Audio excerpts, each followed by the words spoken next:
The Mundaka Upanishad is going to be the third in our series. The first one, long time back, was the Mandukya Upanishad with the Mandukya Karika. And the reason I did that was the Mandukya Upanishad is the shortest and the most powerful of the Upanishads. The classic story when Hanuman goes and asks Ramachandra that how does a mumukshu, a person desiring moksha, liberation, how does that person get liberation, enlightenment and freedom? And Sri Ramachandra tells him that you should study the Mandukya Upanishad. Mumukshunam vimuktaya mandukyam ekameva alam. For the liberation of those who seek liberation, there's a precondition there, that one must seek liberation. So those who seek liberation, for them, the Mandukya Upanishad is sufficient.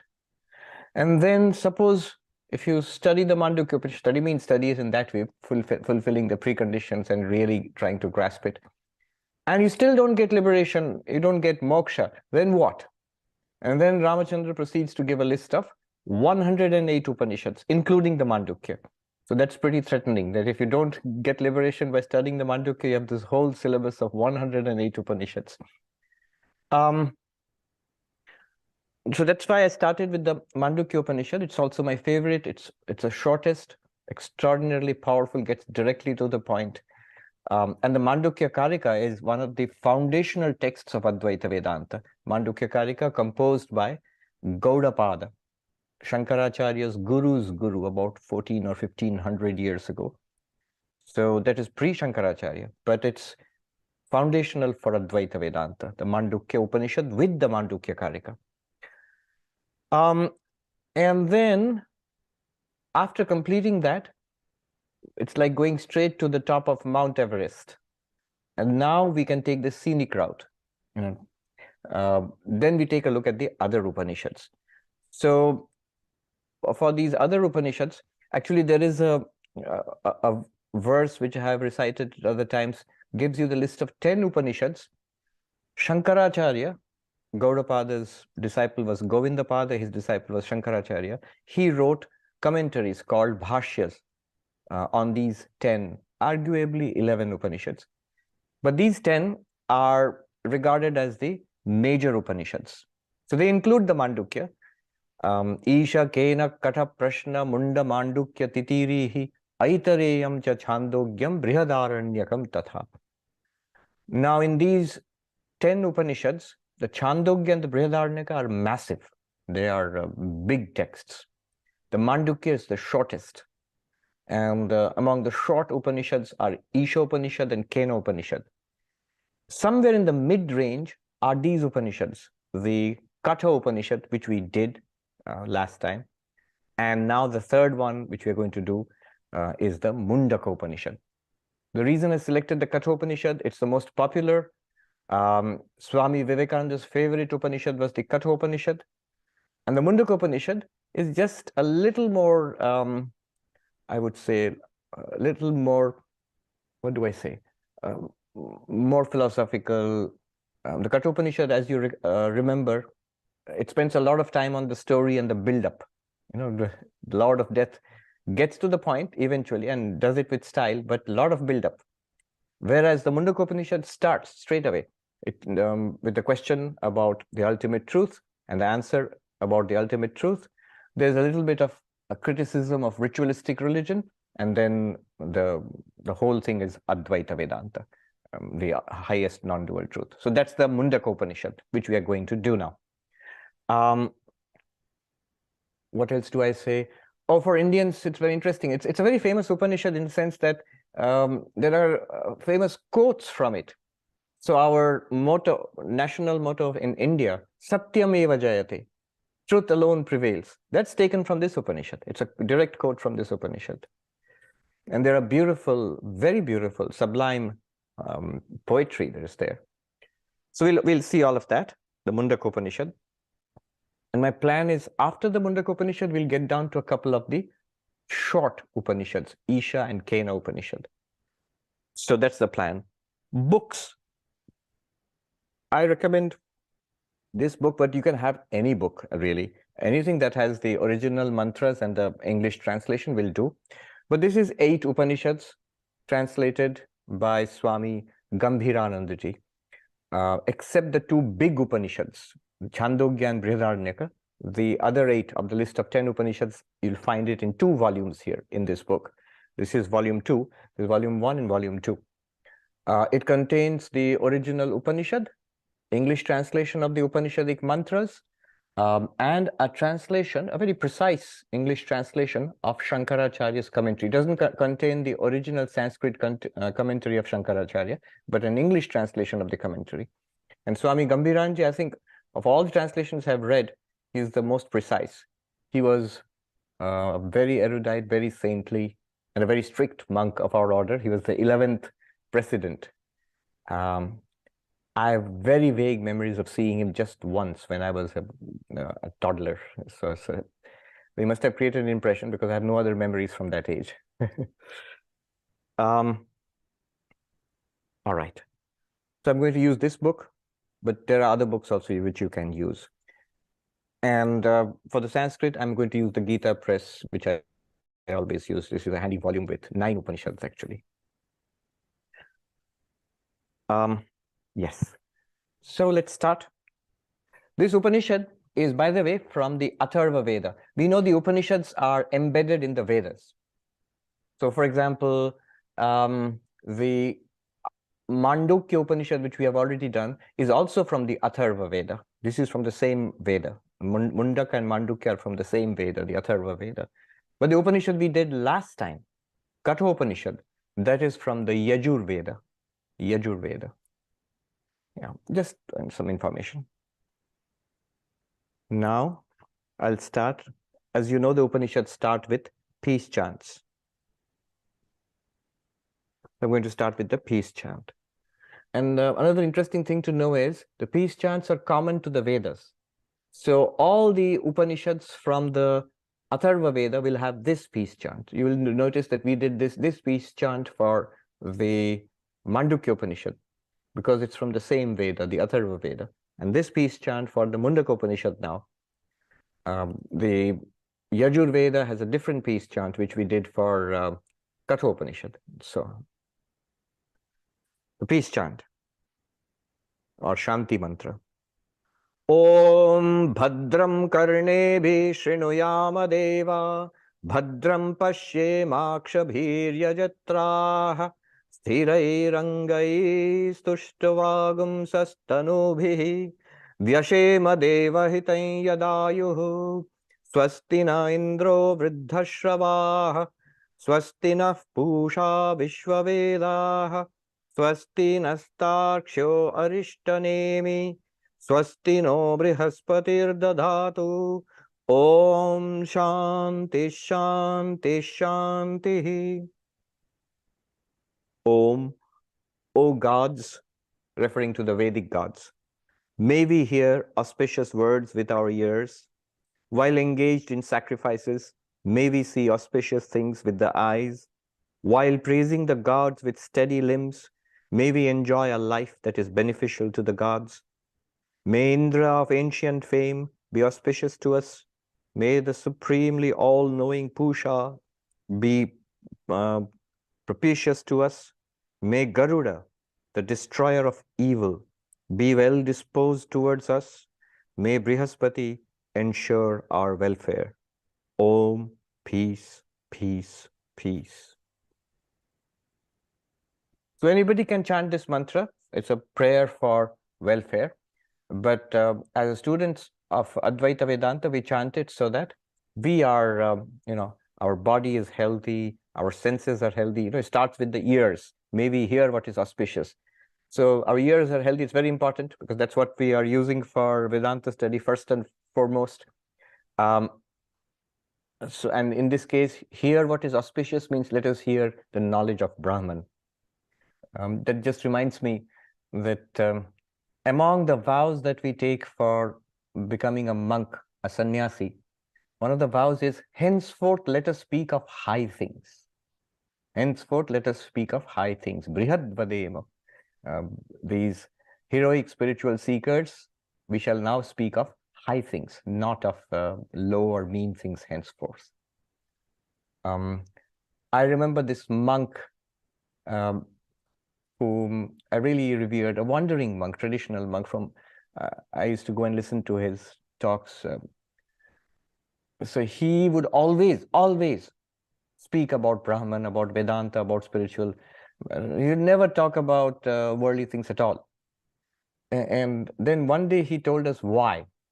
He said that many years ago, his guru had told him that whenever visitors come to you, start talking about Brahman, the ultimate reality, because otherwise they'll start talking about the world. Don't give them an opportunity to talk about the world. Start talking about Brahman. And he really took it to heart. I never ever, the few, like 1.5 months, I have seen him on 2 occasions, never ever heard him speak of anything worldly. Um, I remember first time I saw him, soaring advice. Even before I opened my mouth, I just bowed down to him. He was sitting there wearing a kaupina, which is the traditional loincloth monks wear. And he started speaking about the ultimate reality. How do you live in this world? Cautions about spiritual life. And it's few minutes so inspiring that I rushed back to my room in the monastery and wrote it down. And I've carried it all my life. That's been what, 20 years now, more than 20 years. I still have it. So always speak about the highest. Don't speak about anything worldly. Sri Ramakrishna used to say, my ears are getting burnt up by listening to the talk of worldly people. Even fun. One day, Swami Vivekananda was making fun of Sri Ramakrishna. And that was after Sri Ramakrishna had given up the mortal body.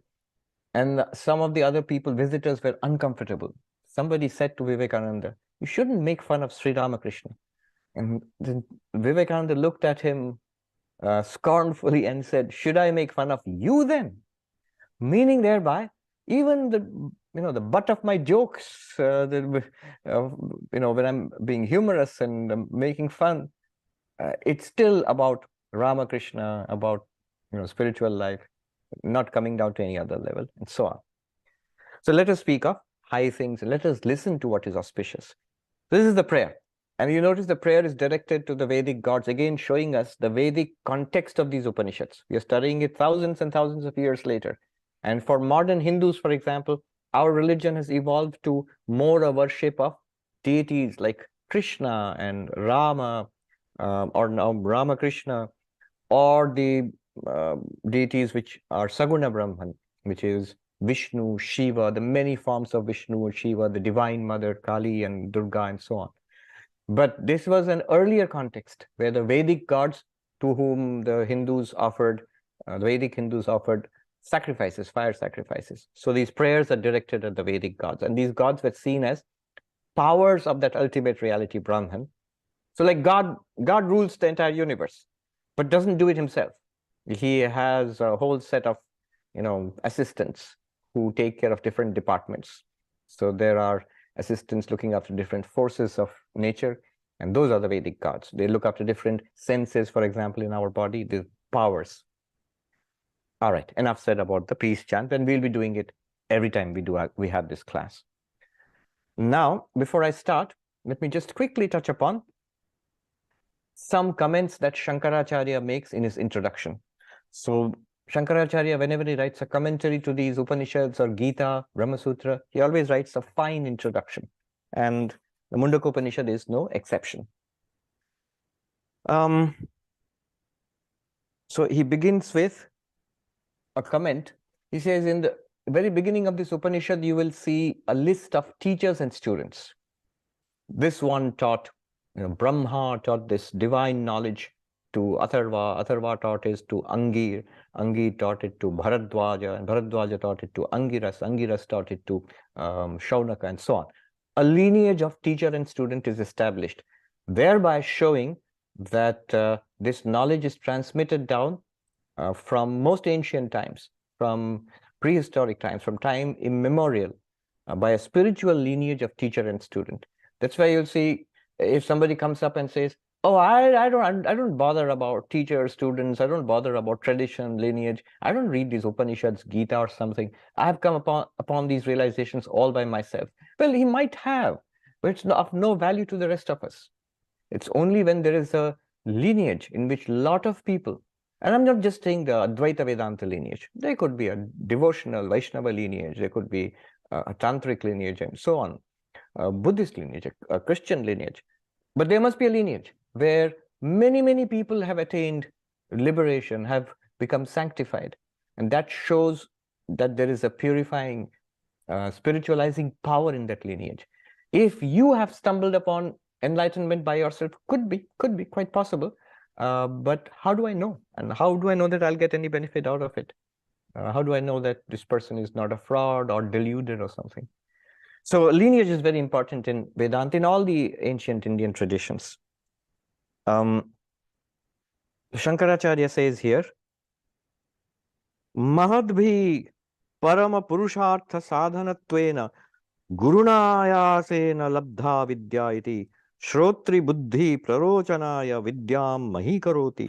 This knowledge is exalted by talking about a lineage of teachers, of mighty sages from immemorial times. Why? It shows that Parama Purushartha, the ultimate goal of human life, is moksha, spiritual liberation, freedom. That's the purpose. Somebody asked me just today, what's the point of all these religions and spirituality and so on? The point is moksha, nirvana, salvation, mukti, whatever you call it. There are many, many names for it. It is the ultimate transcendence of suffering. It is the ultimate attainment of what can actually be attained ultimately in this life. It is knowing what can ultimately be known. It is the acquisition. See, acquisition and doing and knowledge. So you have, by this spiritual path, you have done what has to be done in human life. You have attained what has to be attained in human life. And you have known what has to be known in human life, and in fact, in all life. So this is called Parama Purushartha, the ultimate goal of human life. You know, people say, it might not be mine. Most people don't seek these things. Well, it's just because we are not wise. We are seeking, I've said this time and time again, unknowingly we are seeking this. Whenever anybody seeks pleasure, whenever anybody seeks knowledge, anybody seeks fame, anybody seeks to stay alive and live.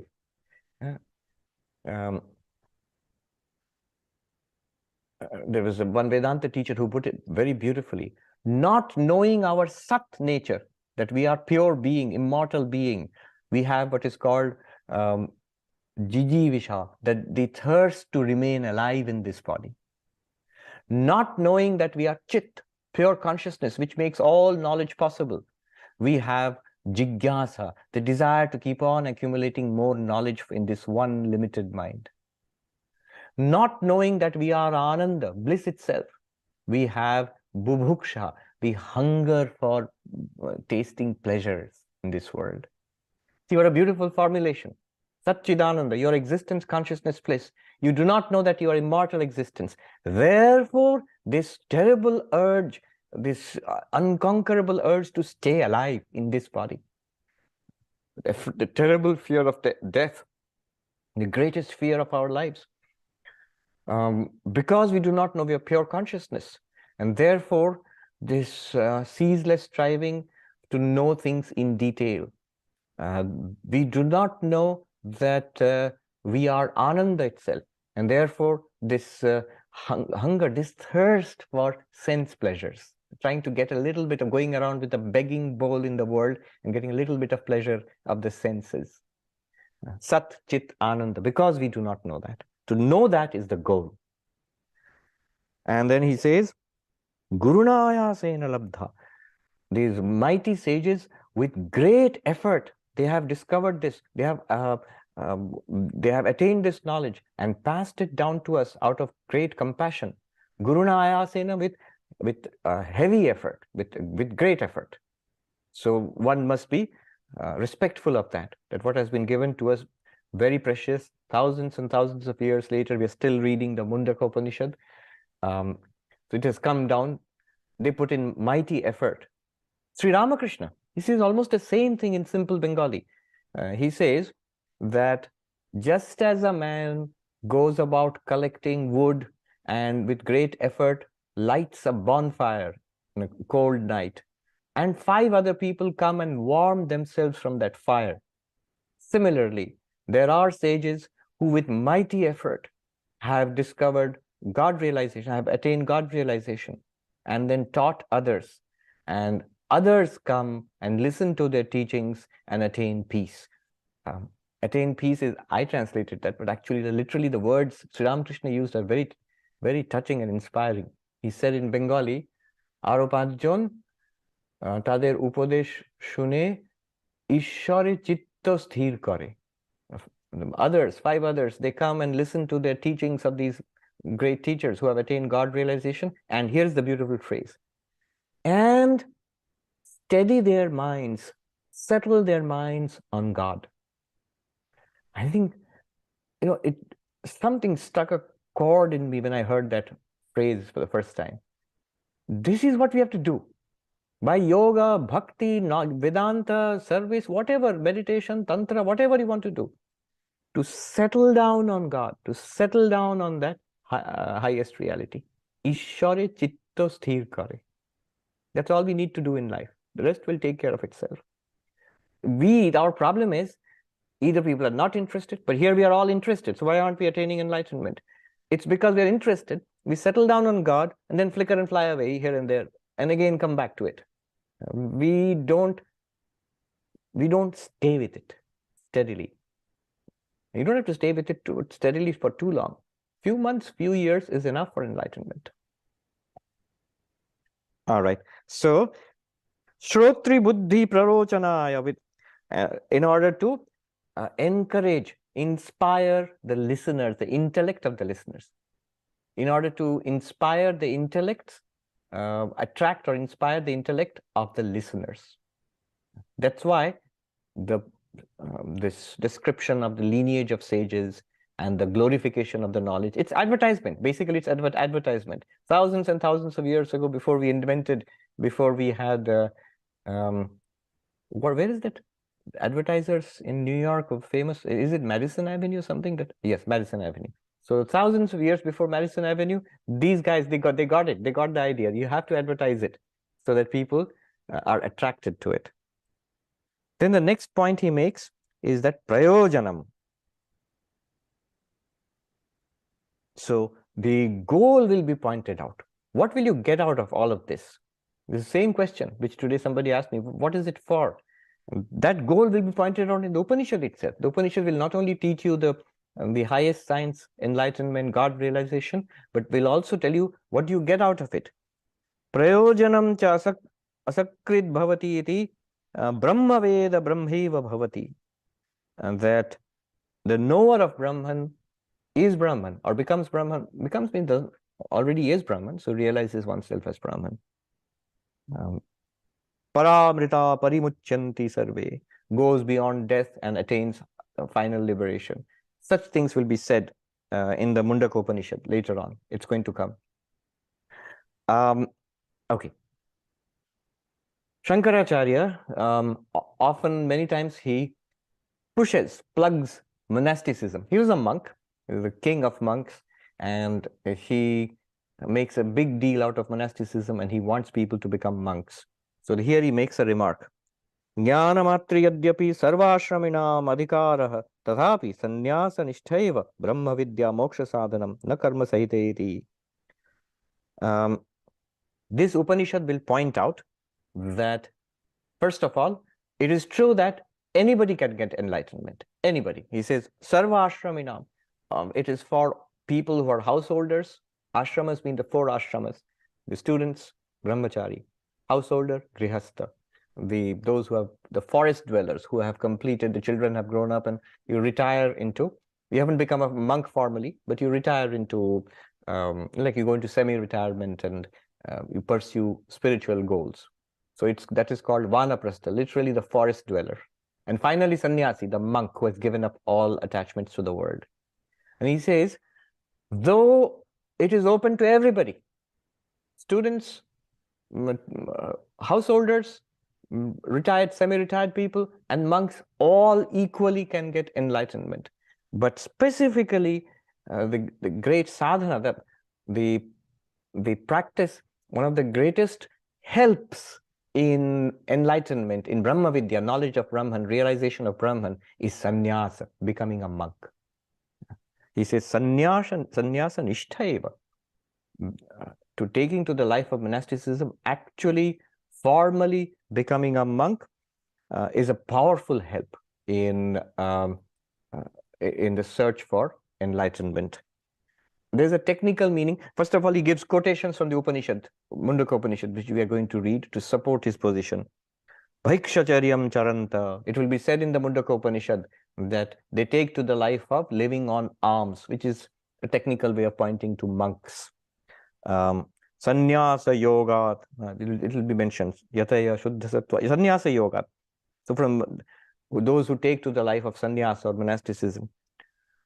Now, I just touch upon something. There's a technical reason why Shankaracharya is mentioning this. See, for religious Vedic Hindus, it was compulsory that they performed Vedic rituals. If you were a Vedic Hindu, you would perform Vedic rituals, and it would be the man of the house who would do that. Mostly these rituals would depend upon householders. So you will have to be a married person to do that. You're not a monk. A monk is not supposed to do that. In fact, a monk is defined by giving up those rituals. So one of the things, even now when we become monks, we renounce. Now we never really did those Vedic rituals, but you actually formally renounce those Vedic rituals. Then only you are a monk. You do not have a right to perform those rituals. So he points out the two cannot go together.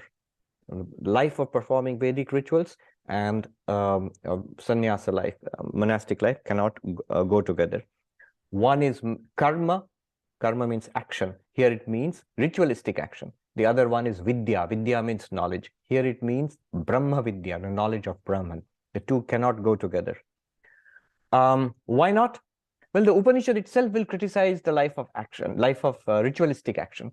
It will say that by performing these Vedic rituals, we are not saying they are false, but what will it gain? What will you get out of it? You will get good karma. You will go to heaven after death, and those are temporary heavens. You come back to this world. You'll have a pleasant life in this world. Again, you do those rituals, Vedic rituals, you go to heaven.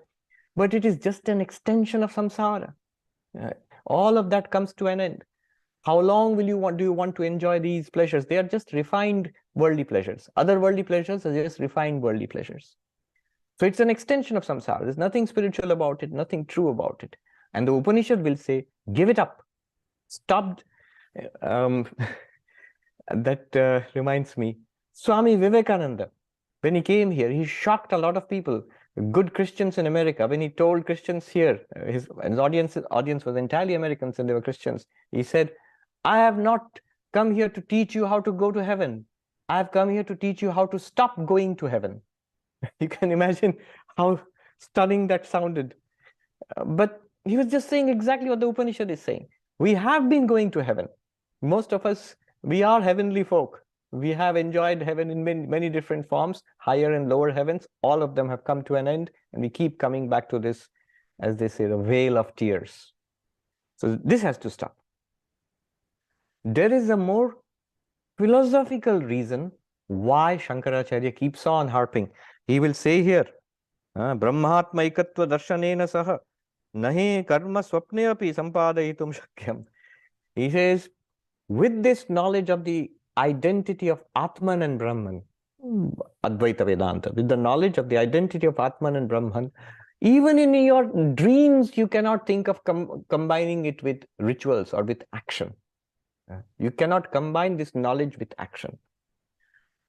Now, this has to be understood carefully. Otherwise, the straightforward interpretation is, if you're going to be a non-dualist, you're going to stop doing actions. Like you're not going to give up your job, and you are not going to do rituals or puja. You are just going to listen to Upanishads and sit and meditate or some such thing. No. What is meant is that philosophically, the two do not go together. What he says is right. Even in dreams, you cannot combine them, action and the knowledge of non-dualism, because they are contradictory. Action depends upon real divisions in the world. When you have action, if really you want to talk about action, then you are, for example, in a Vedic ritual, you are the priest, and there is the fire, and there is the oblation, the sacred ghee which has to be poured, and there are mantras, there are ritualistic actions to perform, and there'll be a result at the end of it, hopefully. All of these are different and distinct entities. You and the fire and the ghee and the ritual and the result of going to heaven, they're not all one and indivisible. They're all different. You are going to go to heaven after death, or the person for whom you are performing this ritual, you are promising you will go to, that he or she will go to heaven after death. So time, space, this world, that world, differences between people, it's entirely a worldly affair and based on difference. Whereas non-dual knowledge shows you one undivided reality, and one unbroken ocean of existence, consciousness, bliss, and you are that. Tattvamasi, you are that reality. So who will perform action? What action? For what? From that perspective. So a world of real actions with real ends and means cannot be combined with real non-dual Brahman. However, I hope this part is clear philosophically. Non-dualism and dualism cannot exist at the same plane. They are contradictory. However, real non-dualism can happily coexist with an appearance of dualism. Real desert, which is dry without any water, can happily exist with a watery oasis. Real space there, which is actually really colorless, can exist with looking blue, like a deep blue sky. It isn't blue, but it looks blue. So it's not really a color of the space. Similarly, there's really no water in the oasis mirage in the desert. And the mirage has no water, but it looks like that. Similarly, even in the life of a jnani, the appearance of activities, body, mind, speech, whatever the enlightened one does, all those things can continue. That explains how great enlightened ones also performed great action. Shankaracharya himself, most active life. All his life he was active. Vivekananda, most active life. Buddha, most active life.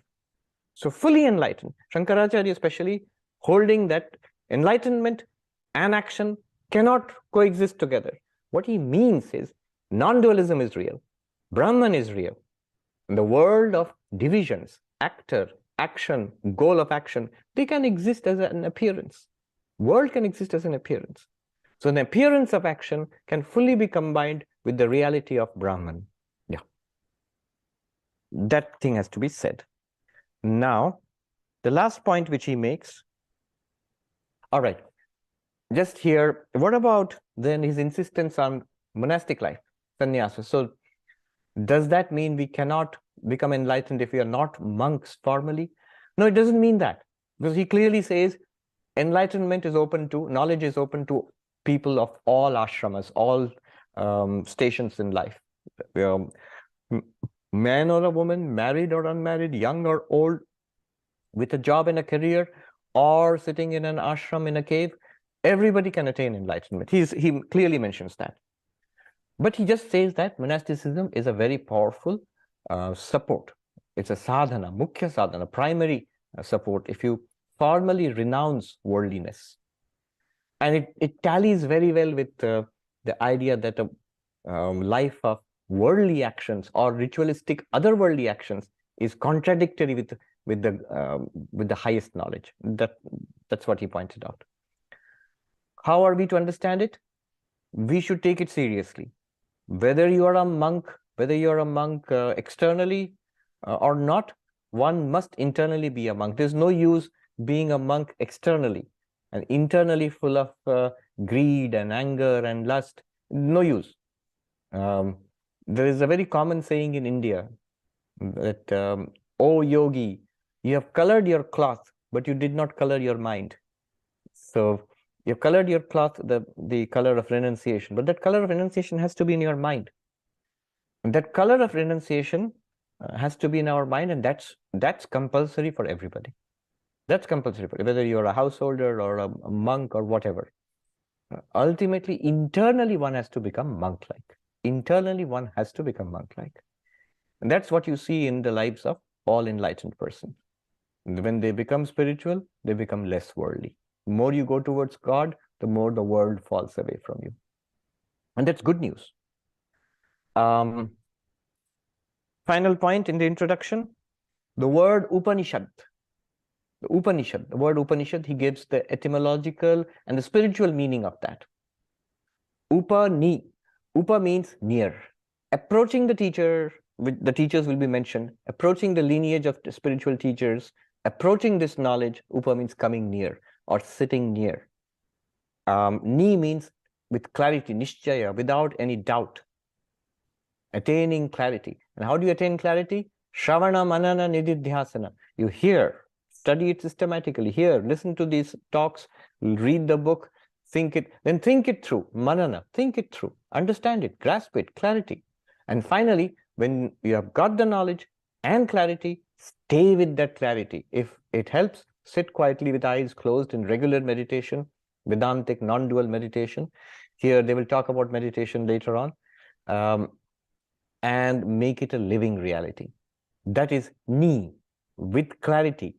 Make it a living reality, a realization that I am Brahman, this non-dual reality. And then Upa ni sat. So the etymological meaning of sat, there are three meanings of that. One is that which takes you to Brahman. I'm not giving you the Sanskrit, I'm just giving you the English, the basic meaning. That which takes you to Brahman. This is the knowledge. When you get clarity, when you make it real, it will take you to Brahman, means it will show you that you are Brahman, that you are the absolute reality. You are not just this limited body, mind, this personality. That's one meaning. It takes you to Brahman. That means it makes you realize that you are Brahman. One. Second, it destroys ignorance, delusion. Sat means also destruction. Destruction, not destruction of Brahman, destruction of ignorance. It destroys ignorance about our real nature. And third, it loosens the bonds of samsara. There's a technical meaning in which it is used, but basically, even long before you become enlightened and free of samsara, it will continue to loosen the bonds of samsara, this teaching. The more real we make it, it loosens the bonds of samsara, the suffering in samsara. This is the meaning of Upanishad. Approaching it, the teacher, the lineage, the knowledge itself, with clarity, it will show you that you are Brahman, it will destroy ignorance and delusion, and it will loosen the bonds of samsara, meaning of Upanishad. Upanishad. All right. Now let me start the Upanishad. As was mentioned, it's going to start with glorification of this knowledge by mentioning a lineage of mighty sages from whom knowledge has come, this spiritual knowledge has come. And these mantras are also very, very beautiful. Before I go ahead, when I talked about meditation, that reminded me, this Upanishad will also talk about non-dual meditation. And it will talk about a form of meditation which is very interesting. Archery. Archery. Bow and arrow. Later on, we'll talk about that. I gave a talk about it, I think Vedantic archery. And how interesting, in faraway Japan, they developed archery, actual archery, into a form of meditation. There's something called Kyudo. Kyudo. K-Y-U-D-O. Kyudo. If you look it up on YouTube, you'll see. If you even see the videos, it's very meditative. They are shooting arrows at a target. But the point is not really to hit the target. The point is you're supposed to sit in meditation, then take the bow and the arrow, put the arrow on the bow and stretch the bowstring, and then aim, breathe in, breathe out, and release the arrow, all in perfect form. There's a specific form for doing all of it. It's difficult, and all very meditatively. So I was thinking, in Japan, they actually did it. Meditation based on shooting arrows, archery. But it's mentioned here, thousands and thousands of years ago. Non-dual meditation based on the Pranavo dhanu sharo hi atma brahmatal lakshamuchyate. He says, Om is the bow, and the self is the arrow. You are the arrow, and Brahman is the target. Without error, fix the arrow on this mighty weapon, Om, and shoot so that the self becomes indivisible with the target. That means the arrow becomes indivisible with the target, the self becomes indivisible with Brahman. It's a way of putting it. You are Brahman, but you get the idea. So that will come later. All right, let's start now. Let's make a beginning. I like this because this Upanishad was one of the first which we were, as brahmacharis, we were made to memorize. And the way we, Swami Atmapriyananda ji, who was in the university in Belur Math, he used to teach us, he used to teach me at least. And what he would do is, instead of saying that memorize it, he would spend some time of the Upanishad class just chanting. He would chant, we would repeat after him. He would chant, we would repeat after him. And we memorized it. So it's very nice. Om Brahma Devanam Pratama Sambhabhuva Vishwasya Karta Bhuvanasya Gopta Sabrahma Vidya Sarva Vidya Pratishtham Atharvaya Jeshtaputraya Praha. Even the sound of this Vedic Sanskrit is so noble and sublime and poetic. What was said just now? The first mantra, Om, Brahma, the creator of the universe and the protector of the world, was the first among the gods to manifest himself. To his eldest son, Atharva, he imparted that knowledge of Brahman that is the basis of all knowledge. This is the meaning. So what happened? So what's going to happen now is they're going to mention a lineage of 5 teachers, and then we come to the student Shaunaka, who will ask the 5th teacher in this lineage about the knowledge of Brahman. But a lineage of 5 teachers, one after another, will be mentioned, just to show this is a knowledge handed down since time immemorial. It's the importance of lineage and tradition and so on. Where does this come from, knowledge? It starts with, among the gods, Devanam Pratama Sambhabhuva, Brahma, who's the first among the gods. So this is all, our ancient cosmology, which we learned as kids in India. I mean, I had at least learned it from these comic books, Amar Chitra Katha, very nice comic books when we read as little kids. So there you see God, who is Vishnu, who is lying on the mighty serpent, 1,000-headed cosmic serpent, Sheshanag or Anantanaga. And then from his navel, what happens when creation starts? A lotus blooms. And then Brahma, not Brahman, Brahma, the creator God, appears on that lotus. So this is all very symbolic, and a lot of philosophy goes into this. So basically the story is, when Vishnu, when God wants to create the universe, when does he want to create the universe? All the time. Creation, existence, destruction of the universe, again, repeat. So again and again, the cycle of creation, existence, and destruction is going on. So when Vishnu wants to create the universe, the first thing that is manifested from his power, that is from the lotus the lotus blooms, and on that you will see seated iconography, beautiful iconography is there. You can always see these pictures, and sometimes images and pictures. Brahma comes into being. He is the first among the gods, gods with small g, gods. Brahma is identified with the mind. You know what it is like? Each of us, we do this every day. From deep sleep, when we wake up, our first experience is of our own mind, thoughts, ideas, sense of ego. That is Brahma. You in deep sleep, you are Vishnu. And at the individual level, the causal state. Then when Brahma appears, is the mental state. And then you become aware of the external world and this body. So that is the physical state, the gross. So causal, subtle, gross. Gross means not in a gross, in the American gross, it just means physical. That's what we repeat every day. Right now, we are awake in the physical world. And of course, we have a subtle body, mind, and the causal body also. And beyond that, you are the pure consciousness. At a cosmic level, pure consciousness with the cosmic causal body or Maya is God, Vishnu. And from that comes the cosmic mind, which is Brahma. And from that, the cosmic body will also come, Virat. The body itself is not Virat. The mind itself is not Brahma. The causal body, Maya itself is not Vishnu. The consciousness plus Maya is Vishnu. Consciousness plus Maya plus all minds together, cosmic mind, is Hiranyagarbha or Brahma. Consciousness plus Maya plus all minds plus all bodies, the physical universe, is Virat or Vishwarupa. Yeah. If all that's complicated, just look at our daily sleep, dream, and waking cycle. That's what happens basically. Among all the gods, Brahma was first to be created. So what does Vishnu do? He creates Brahma, projects him. When? Every cycle, every universe, at the beginning of every universe, first mind, cosmic mind appears, Brahma. And then Brahma does everything else. So he's like the contractor. You want a universe to be created?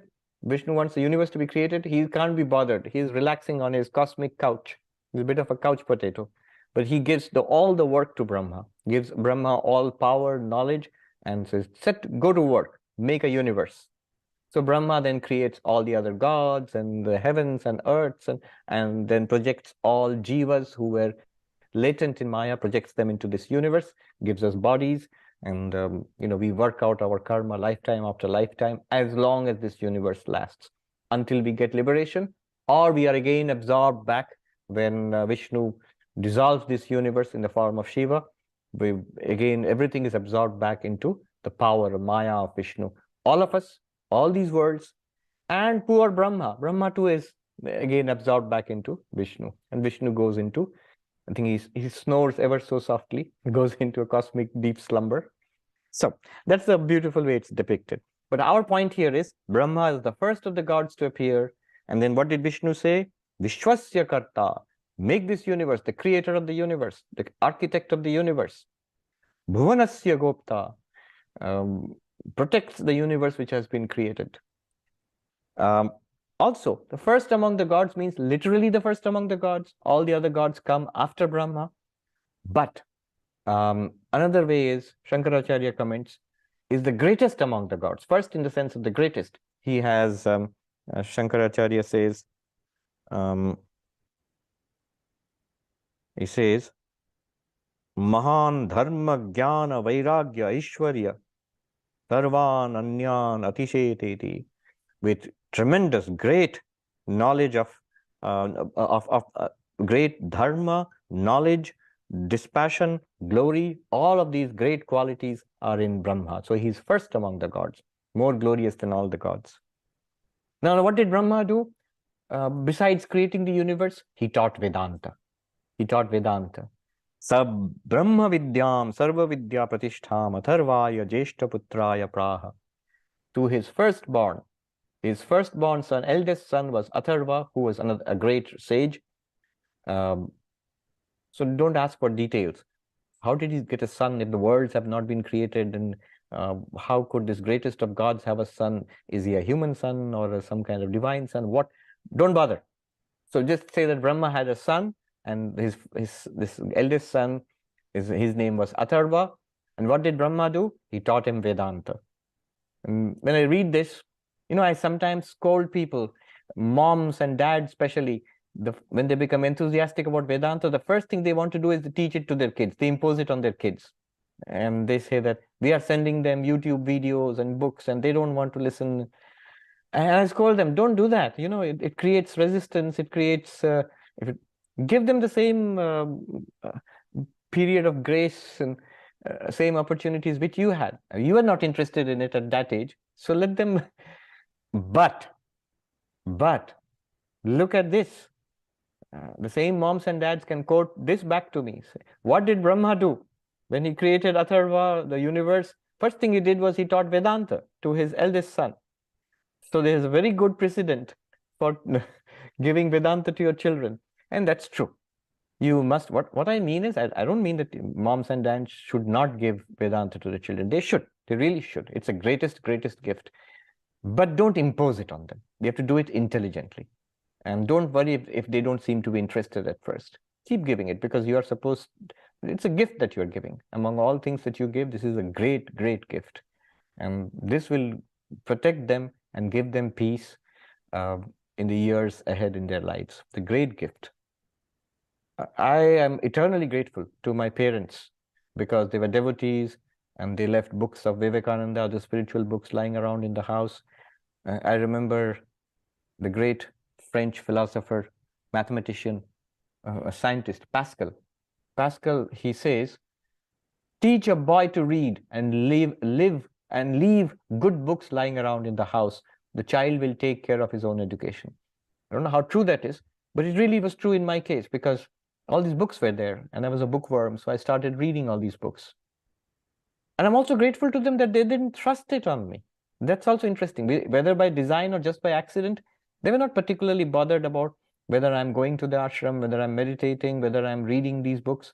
They just taught me, they just gave it to me, these books, and took me to the ashram a few times, then left me to my own devices.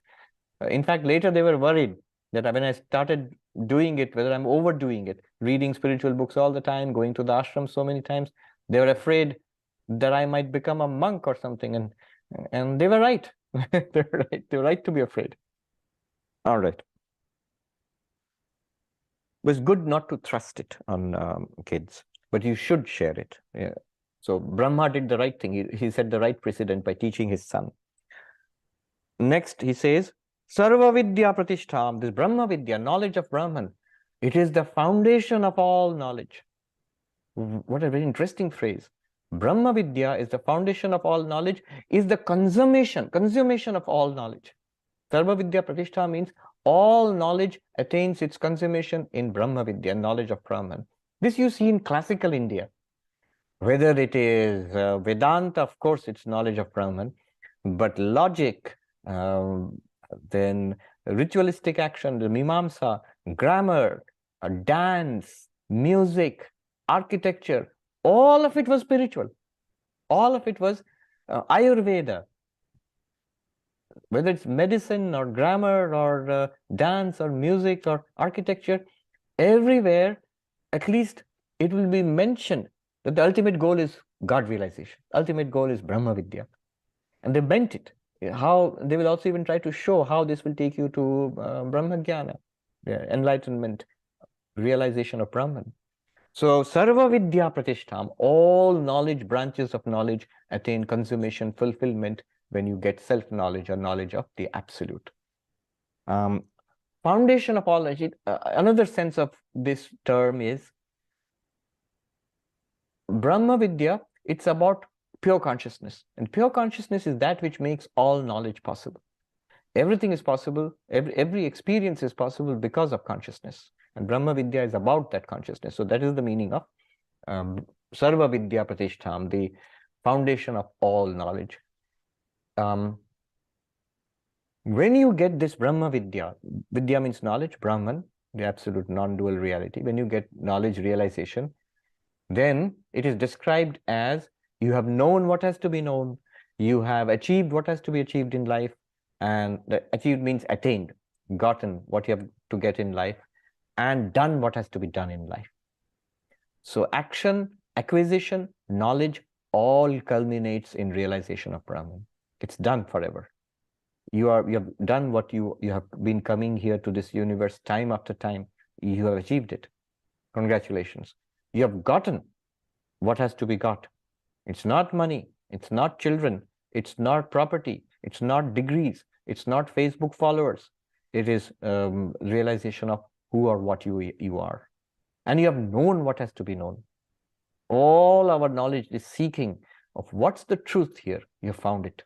You now know the secret of the universe. So this is Brahma Vidya, Sarva Vidya Pratishtham. Although I'm running out of time, let me just mention here, I mentioned in other contexts, Heidegger, but it's most applicable here. Heidegger, in his Introduction to Metaphysics, he says that in Western philosophy, we have ignored the question of existence since the time of Plato. Existing things, world, self, God, all these things we have been talking about. But what is existence itself? Why does anything exist? What is existence itself? What is being itself? So Heidegger says people have ignored it. I have revived this greatest of questions. And he says the question of existence, being, is the widest question, deepest question, and most fundamental question. Why the widest question? So if someone, every field has its, every branch of knowledge has its field of inquiry. If you are interested in human physiology, you're interested in the human body, but you are not interested in automobiles or quasars or quarks or number theory. You're interested in the human body.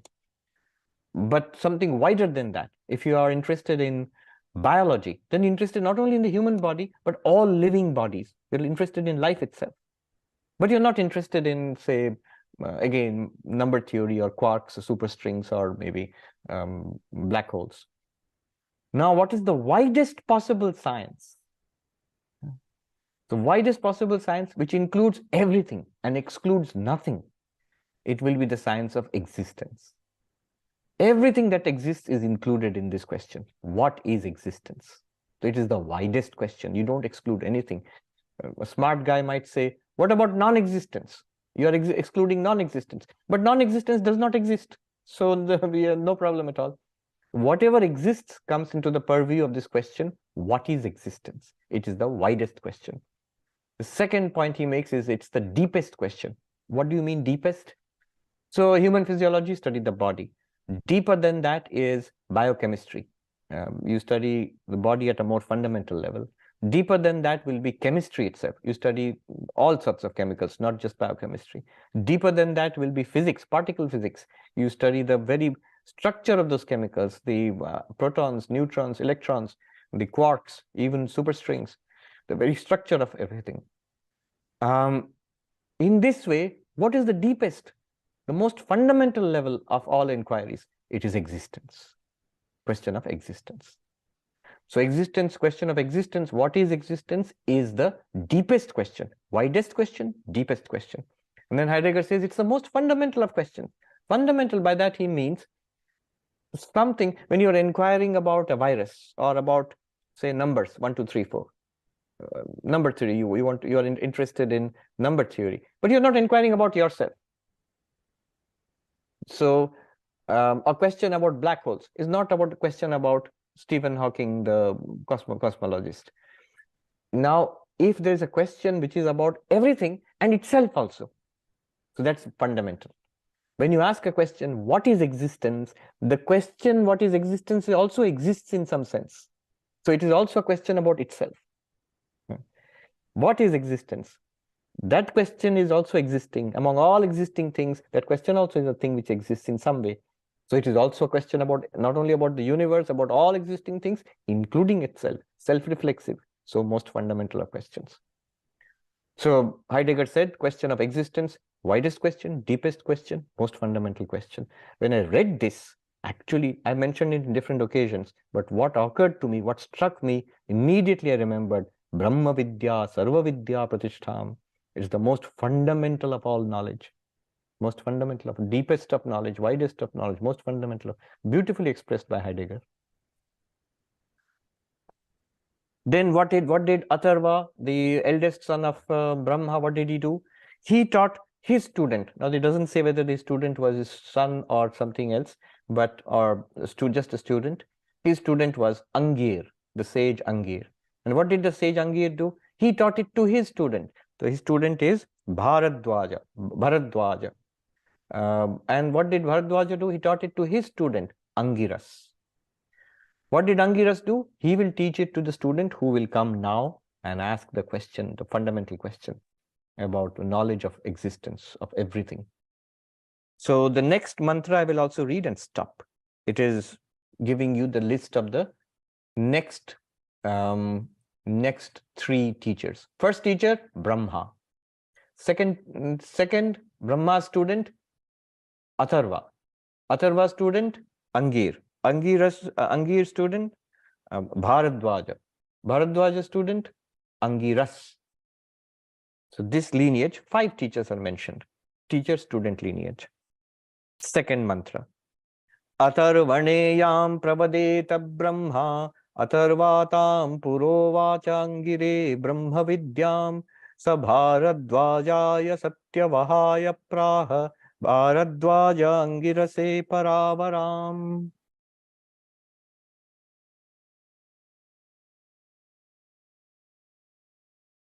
The knowledge of Brahman that Brahma imparted to Atharva, Atharva transmitted to Angir in days of yore. Purovacha. We are talking about very, very ancient history or prehistory. You might say that I've never heard of these guys. This prehistory. You wouldn't have. What did Angir do with this knowledge? He passed it on to Satyavaha of the line of Bharadwaja, Bharadwajaya Satyavaha. What did Satyavaha do? Bharadwaja Satyavaha, what did he do? It's one person, Bharadwaja Satyavaha. He handed it down to Angiras, this knowledge that had been received in succession from higher to the lower. Higher means earlier ones to the lower ones, or the greater sages to more recent sages. So it's been passed down. That's all. Then the next time we will come to the person who's asking this question on our behalf, the great inquirer, Shaunaka. He will approach the sage Angiras and ask the great question, which will set up the entire Mundaka Upanishad. And we are sitting nearby to listen to all of that. Good. Now, let me see if there are comments and questions. Sangeeta asks, would you say Ramana Maharshi is an exception to this lineage requirement? True, true. As far as we know, Ramana Maharshi did not get enlightenment from any particular guru, nor did he go and read Upanishads. See, you can't be so strict about this. I was just thinking, Sri Ramakrishna, the semi-literate, mad Brahmin priest of Dakshineshwar, what Upanishad did he study? From which spiritual master? Of course, he was initiated, Mantra Diksha he had taken, but then his primary way was to cry to the Divine Mother. He just wept and prayed, and he got enlightenment, showing thereby sincere seeking is the most important thing. Yeah. This is a formalized way of showing the importance of teachers. But remember, Sri Ramakrishna first of all showed you can go straight to God and get enlightenment, God realization. But then he went about very carefully following the lineage. So he followed multiple lineages, but all of them were lineages. There were teachers and students in these lineages going back thousands of years, including the Vedantic lineage. Totapuri in the lineage. In fact, it's the same lineage we are talking about. Totapuri is a disciple in the Darshanami Sampradaya, the 10 orders of monks set up by Shankaracharya, Puri. And that therefore, Totapuri's disciple is Sri Ramakrishna, so his real name is Sri Ramakrishna Puri. And we are all disciples in that same lineage, so our names, for example, it is Sarvapriyananda Puri. I told you the funny story of how in the Himalayas, once I met another monk. I wanted to meet a real Naga monk. You know, they were either entirely naked, or this particular specimen was wearing a loincloth, kopina. And sitting near a fire, I went and asked him, what's your name? And he said, Purnam Giri, fierce, like a rather skinny hawk. Purnam Giri, Tera naam kya hai? And what's yours? What's your name? I said, Sarvapriyananda. Immediately, he was on me like a ton of bricks. He said, I'll tell you in Hindi what he said. Oh, babu ban gaya hai. Puri kya sabji ke saath kha gaya? Puri kahan gaya? Sabji ke saath kha gaya? He said, oh, you've become a dandy. You know, like a city dweller, a dandy, a gentleman. What happened to the Puri? The Puri is a play on the name Puri. Puri means it means a city. Puri means actually a city. Puri also means the bread, which we you know, what we call luchi or puri in Hindi. So he said, so did you eat it with your vegetables? Why are you ashamed of saying puri? Then I said, haan, galti ho gaya. I'm sorry, I made a mistake. My name is Swami Sarvapriyananda Puri. And he said, ha, babu ban gaya. You've become a babu, like a dandy, a city dandy. Yeah. So the same lineage. I can legitimately claim my lineage goes back to through Shankaracharya to Gaudapada, back to the rishis of Vedic age and Shaunaka and Angiras and so on and so forth, back to Brahma. Yeah. So is Ramana Maharshi an exception? In general, yes. But you know what we would say in India? Ramana Maharshi is not, he just didn't become Ramana Maharshi like that. Earlier lifetimes, he must have been he must have practiced and come very close to enlightenment, or he attained enlightenment and just manifested in this life. Yeah. And there are those who are devotees directly in Ramana Maharshi's lineage. They would consider him that this question is moot, because like you say, Sri Ramakrishna is an avatar. Even his enlightenment is part of the Leela of Shiva, who manifested as Ramana just to give us the teaching of pure Advaita in this day and age. Punita ji says, by sannyasa yoga, Shankara means mental brilliance, not traditional sannyasa, not necessarily traditional sannyasa.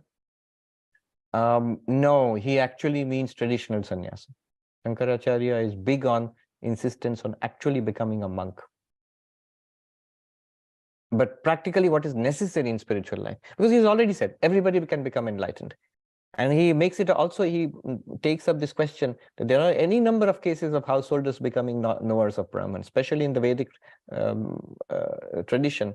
Many of these rishis who were the beginners of this tradition, they are householders, they are married. Brahma himself is a householder because he has his first son. So, yes, but he says it's a very, very big help to formally become a monk. Kiran says, does Mundaka mean... Yes, that's a very good point. Kiranji, thank you. Does Mundaka mean sannyasa, and does it have any other meaning? So one of the meanings of this Mundaka, I forgot to mention, where does this name come from? One meaning is the shaven head. So this is the knowledge which was kept secret by the shaven-headed ones, Mundaka. And this is divided into sections called Mundakas also. We'll see, instead of chapters, they're called Mundakas. The Upanishad is also called Mundaka. And Mundaka, one of the meanings of Mundaka is Mundi, that means shaven-headed one, which means a monk. So this was a secret knowledge kept secret by monks. Gaurav says, when we investigate our being, we find that there is no one riding this body that is the center of experience. There is consciousness, and the objects are appearing in consciousness with no self as centered. When we ask, are you enlightened, or claim someone is enlightened, is generally asking or claiming, assuming that there is someone riding this body. So that assumption seems to be wrong. Am I thinking in the right direction? Absolutely. That's what will be shown. That the self, Atman, is not a thing. When you investigate carefully, like you do in Buddhism and also in Advaita Vedanta, you will find there is no object, no thing, which corresponds to this idea of I. Not the body, not the senses, not the mind, not the intellect, not even the causal body, no objective reality. The entire thing appears to pure consciousness. So, okay, so then pure consciousness corresponds to the idea of I? No, not in that sense. You can't make it an object. It's ever the subject, never an object. So you are thinking in the right direction. If you just keep thinking in this direction and stop there, you will get Buddhism, at least the Theravada kind. You will get the idea of the emptiness of the self. That's the talk I'm going to give this Sunday, Shunyam. What does emptiness mean? It means exactly what Gaurav is saying. When you search for the self, you will not find anything. And if you stop there, that's Theravada Buddhism, and most of Mahayana Buddhism also. Only the highest, deepest knowledge revealed in Dzogchen or in what is that called Mahamudra traditions in Tibetan Buddhism, they speak in hushed tones or just indicate this pure consciousness or pure, what they call the luminous void, emptiness, which is also luminous. So it's not nihilism. So I'll leave it at that. And which state is Shiva? Here Shiva has not been brought in. In the Trimurti, Brahma is the creator, Vishnu the preserver, and Shiva is the destroyer. But Saguna Brahman, Ishvara, Bhagavan, if you take Vishnu as Bhagavan, Vishnu alone as Brahma creates. And here it is said, Brahma preserves, Gopta, Bhuvanasya Karta, Vishwasya Karta, Bhuvanasya Gopta, creator of the universe, protector of the universe. You would normally think Vishnu is the protector of the universe or sustainer of the universe. Vishnu is seen as sustaining the universe, and then as Rudra or Shiva, destroying means dissolving the universe, only to start it all over again. Basically, it's one God. It's in Vedanta makes it clear. It's Saguna Brahman. Good. That's a very good beginning. Om Shanti Shanti Shanti Harihi Om Tat Sat Shri Ramakrishna Arpanamastu.